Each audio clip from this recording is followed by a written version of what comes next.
Nostalgia is a very unique sentiment. It can make something average or below average appear way more magnificent than it actually was.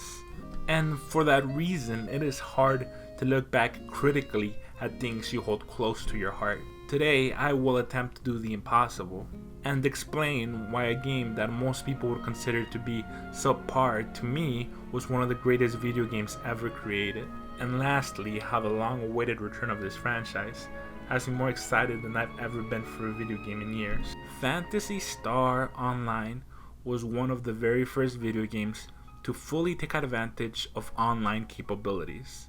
Sega knew that the future of gaming laid with online gaming, and they were correct. From what I've heard, Phantasy Star Online seems to be many people's first successful online experience. Unfortunately, I was not able to share in this sentiment. This game released when I was only 5 years old. This is long before I became a prolific gamer.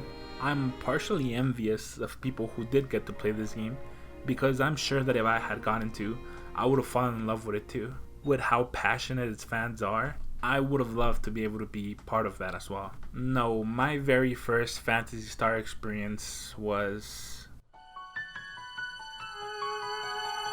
Who said we are lost again in this lonely world? I say we can start again. We're on the same ship. It's called Starship Earth. From this point on, I'll be calling Phantasy Star Universe PSU for simplicity's sake. In this video, I will not be spending too much time talking about what made this game so great. I feel like going to extreme detail on this game would be better suited for a video on a review of PSU or an overview rather than what I'm trying to do here. So I'll just slightly touch up on what I think this game really does right. And the first of those things would be no bullshit. And I'm sure you're wondering, what exactly do I mean by that? And I mean, no story. And I get what you're trying to do, trying to be real immersive, but when I'm playing with a bunch of friends, I ain't trying to get everybody around to read, dialogue boxes that are the length of short stories while doing some shitty tutorial. Mega Man, come in! There's these big yellow beams that kill you if you Shut your mouth! I don't need you! Ball swinging dudes and... Mega Man, those are called Hammer Joes. They'll swing their mighty hammer around and then throw it, so you better watch your... I already know this! While I'm over here with my dyslexia and short attention spam, starting over and over because I keep losing my place and forgetting what I just read. If you really need to drop a tutorial into an MMO, put effort into it, make it fully voice acted, make it short and to the point, or just be a complete T-posing alpha male like PSU and make it optional. That's right, when you first drop into the multiplayer of PSU, you just spawn in and it tells you, yo, you don't know what the heck you're doing? Talk to your robot, he's got you covered, but head out, bro. The world's out there, go get it. And now let's get into the story mode. Story modes for MMOs are usually garbage. I'm saying usually because I haven't played every MMO in existence, so there could be that one outlier which just does everything right. Which I highly doubt, but hey, it could be out there. So the reason stories in MMOs usually suck is because they're not really multiplayer stories. The story is usually focused around just the main character that you're playing as, and your party gets ignored, or they have to go through their own story where they're the main character. Usually when doing the story with people, it almost feels like everybody's going through their own journey instead of as a party going together through a big adventure where everybody's included. Not to mention that they most of the time throw away fun for immersion.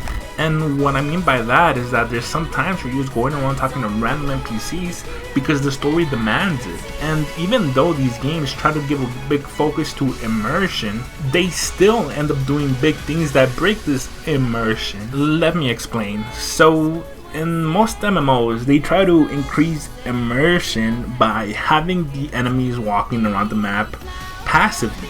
And if you get near them, they'll attack. Now this can go from nameless basic monsters to all-out big world-ending monsters that the lore defines as gods. So the story will be like, oh, you need to kill this monster because he's killing all of our people and destroying our village. Please save us, chosen one. So you'll go up with your party, defeat these behemoth, claim your rewards, and then you'll see that he's just standing there now. Because even though he's this world-ending demon, He needs to be there so that the next party can defeat him. If not, the story won't make sense. So this need of immersion by having the monsters roam the free world destroys its own immersion, because now they're always there even after you kill them in the story. This is another place where PSU shines through, because the game is instance-based. For those of you who don't know, an instance-based game is basically a game structure where you have a hub world where you can hang out with your friends and stuff and just chill, and then when you go on a mission you get teleported into a different area and you do the mission there. So there's not a line of 10 parties lined up because they need to each kill the boss, so they're taking turns doing this quest. Instead, you're teleported to this area where only you, your party, and the enemies exist. Basically the equivalent of dungeon crawling, but through the entire game with no stop. And in my opinion, playing the game you're playing is a lot more fun than just sitting around waiting. So when you finally get to that boss and defeat it, and you get that victory music playing, it feels really great, because it really does feel like you and your party did something amazing, which in my opinion is way more immersive than defeating a big old boss and then just watching it stand back up, because it needs to wait for the next party to come slay it. So in conclusion to this segment, not having a forced tutorial, not having dumb quests where you're just talking to NPCs, and the game being instance based instead of having everything in the hub world for sake of immersion makes PSU way better than most MMOs out there right now. Of course there's much more I could say, but I'll stop right there for now. Now let me digress. Being a fan of the Phantasy Star series is hard, because you see, around the year 2012, Phantasy Star Universe servers wars shut down, which is why I can't really recommend for you to play PSU today. The only thing that there's left to play is the single player story mode, and it's pretty horrible. So definitely don't touch the original game today. Anyways, the goodbye to the Phantasy Star Universe multiplayer was a sad and tearful one. However, it was also bittersweet. You see, even though we were saying goodbye to this masterpiece of a game, we had an idea of what was to come. And what was to come seemed magnificent.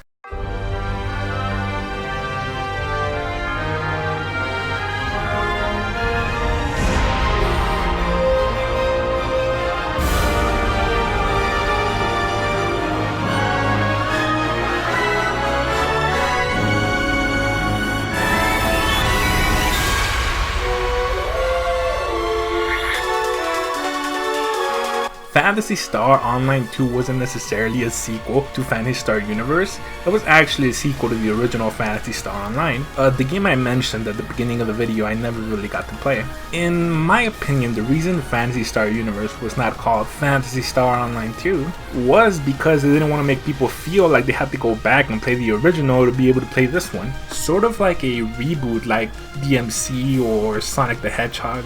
Now DMC and Sonic the Hedgehog were objectively bad games, which I don't think Phantasy Star Universe was, so don't take this as a one-to-one example. However, from what I understand, the story did split pretty much completely from the original Phantasy Star Online. And not only was the story of Phantasy Star Universe terrible, but it hurt its brand recognition, because people would think of this as it's a different game instead of a sequel to Phantasy Star Online. So by calling this game Phantasy Star Online 2, Sega could just throw all that Phantasy Star Universe lore in the trash and pretend it never existed, while being able to keep all the positive stuff they learned gameplay wise in the sequel. So in reality, Phantasy Star Online 2 really is a sequel to Phantasy Star Universe, just without all that dumb lore weighing it down. That's the equivalent of like shitting yourself in school, but then you get transferred to a different school, so now nobody knows you shit yourself and you get a brand new start. No, just me? Okay, sorry. And once again, just to be clear, not to say that PSU was a bad game, just that I think everybody is better off for getting the single player. So anyways, I digress. So PSU is dead, and I'm here holding my breath waiting for PSO 2, counting the days, hours, and minutes till it arrives. I mean, it's not that long, it'll arrive literally next year, 2013. And then, of course, nothing. The Phantasy Star series was pretty much dead at this point. PSO's 2 2013 release date passed and nothing happened. We were never told that it was cancelled, it just never came out. Every Phantasy Star fan was now left with a hole that could not be filled. Now, of course, fans are amazing. Like, really, let me emphasize this. I think Phantasy Star fans are one of the most committed fans I've ever seen out of any series. While Phantasy Star Online 2 never released in North America, it did release in Japan, and a group of fans gathered together and translated the game over to English so that North American fans can not only play the game right now, but have most of it in English. I believe the people who translated it go by the name of Arc Slayer. I will leave a link to their page on the description if you're curious. However, this could never really replace an official release. While this is an amazing fan translation, there is a few complications that come when installing it, like having to solve a Japanese CAPTCHA, which is oddly hard. And also, obviously, this can't be played on a console, which I'm sure most PC players can share on the pain that most of their friends do not play on PC, and they stick to console, so it's very hard to not only get people to jump on a PC, but then go to a complicated system of having to create a Japanese PSO account. So to this day, I am yet to play PSO 2. Not necessarily because I don't want to create a Japanese account, but because I know most of my friends will not be willing to follow me there. And also because, of course, the fan translation isn't perfect. There is still Japanese scattered around in certain places, and of course the voice acting is fully in Japanese. So people wishing for an official release of a Phantasy Star game in North America were just kept waiting and waiting and waiting. There was no new games, and the old games were all closed. And I think around the 5-year mark of waiting, everybody just gave up and lost hope, especially with Sega not saying anything on the matter. So we just have to live with the fact that we'd probably never play another Phantasy Star game in North America. So let's talk about E3 2019. Wait till the seats start buzzing and the fucking pops up. It starts shooting electric shocks into your asshole. Oh, sorry. Sega! World premiere. Are you fucking shitting me? Are you fucking shitting me? Yes! You did it? The old line. What the fuck? Holy shit! No! What? No! No! What is it? No! What is it? No! What is No! it? Wait, is it what? No! Fantasy Star? Crackdown 1. Oh No my way! god! No! I've been waiting forever for this! Are you serious? Yes! Yes! Oh my god! Fantasy Star! Yeah! It is Oh!